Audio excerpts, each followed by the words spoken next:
நான் சூப்பரா இருக்கேன். நான் எப்பயுமே காலையில எழுந்திருந்த உடனே இன்னைக்கு ஏதாவது சமையல் பண்ணணும்னு சொல்லிட்டு பிளான் பண்ணிட்டு போயிடுவேன். ஆனா, இன்னைக்கு வந்து பார்க்ல வந்து பீர்க்கங்கா, கத்திரிக்காய் எல்லாமே ஃப்ரெஷ்ஷா இருந்தது. பீர்க்கங்காயும், கத்திரிக்காயும் கூட்டு பண்ணலாம்னு சொல்லிட்டு நினைச்சுட்டு தான் வந்தேன். வந்த உடனே நெய் வந்து புதுசா வாங்கிட்டு வந்திருந்தாப்ல. அத பார்த்த உடனே பொங்கல் பண்ணிருவோம். பழைய சாதம் வேற நெறைய மிஞ்சி இருந்தது. தயிர் சாதம் கணக்குல தாளிச்சிடுவோம்னு சொல்லிட்டு, பொங்கலுக்கு வந்து முந்திரி பருப்பு, இந்த மிளகு, ஜீரகம், இஞ்சி எல்லாமே போட்டுட்டு முதல்ல வந்து சாதத்தோட டைரக்ட்டா சாதம், பாசிப்பருப்பு, இஞ்சி, பச்சை மிளகா, கருவேப்பிலை, பெருங்காயம் எல்லாம் போட்டு ஒரு 7 விசில் குடுத்துட்டு, அப்புறம் வந்து இத எல்லாத்தையும் போட்டுட்டு நெய்யில் பியூர் கீ தான் இன்றைக்கி ஃபுல்லாகவே பியூர் கீ தான் அப்படியே நல்லா தாளிச்சாச்சு.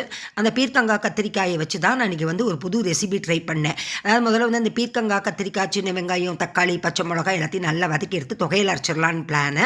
அப்புறம் வந்து அதை தொகையில் கணக்கில் அரைச்சிட்டு மறுபடியும் ஒரு சட்டியில் வந்து நல்லெண்ணெய் ஊற்றி கடுகு, உளுத்தம் பருப்பு, பெருங்காயம், வரமிளகாய் எல்லாம் தாளித்து புளியை கரைச்சி ஊற்றி அதில் வந்து நான் சாம்பார் பொடி, கொஞ்சம் கொத்தமல்லி பொடி எல்லாமே போட்டு இந்த அரைச்சி வச்ச விழுவினையும் போட்டு பீர்க்கங்காய் கிரேவி கணக்கில் பண்ணிட்டேன். ஏன்னா நான் பாசிப்பருப்பு தனியாக வேக வச்சு போடுவேன். இப்போ இன்றைக்கி சேர்த்து பண்ணதுனால பாசிப்பருப்பு இல்லை, கொச்சு வந்து கொஞ்சம் தண்ணியாக இருக்குமே, கொஞ்சம் கெட்டியாக இருக்கணுங்கிறதுக்காக இப்படி ஒரு கிரேவி மாடலில் பண்ணேன். ரொம்ப ரொம்ப டிஃப்ரெண்ட்டாக இருந்தது.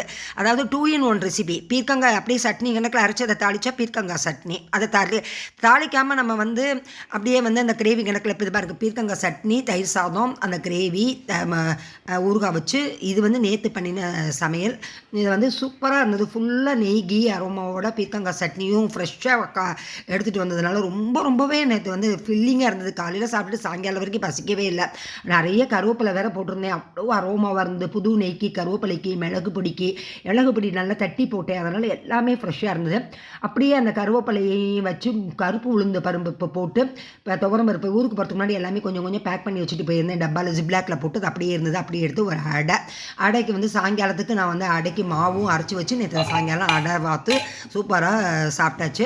இன்றைக்கி நான் பண்ண சமையல் வந்து அதே போல் தான். ரொம்ப ரொம்ப சிம்பிளாக சாதம், ரசம் தான் வச்சேன். இன்றைக்கி சண்டேனா கூட பரவாயில்ல, வெஜிடபிள் பிரியாணி பண்ணணும்னு சோயாபீன்ஸ் வாங்கிட்டு வந்தேன். அந்த உடனே ஏதோ போர் அடிச்சது, நேற்றும் காய்கறி சேர்க்கலாம்னு சொல்லிட்டு கத்திரிக்காய், கேரட்டு, வெங்காயம், சோயா வேக வச்சது எல்லாத்தையும் போட்டு ஒரு டிஃப்ரெண்ட்டாக ஒரு பொரியல் எல்லாத்தையுமே இதில் போட்டு வதக்கி அந்த பிட்லா பொடி, தேங்காய் போட்டு வதக்காமல் ஆனியன் போட்டு வதக்கினதுனால காரப்பொடியெல்லாம் போட்டு ஒரு கூட்டும் இல்லை, ஒரு பொரியலும் இல்லை, இது ஒரு கொத்தும் இல்லை.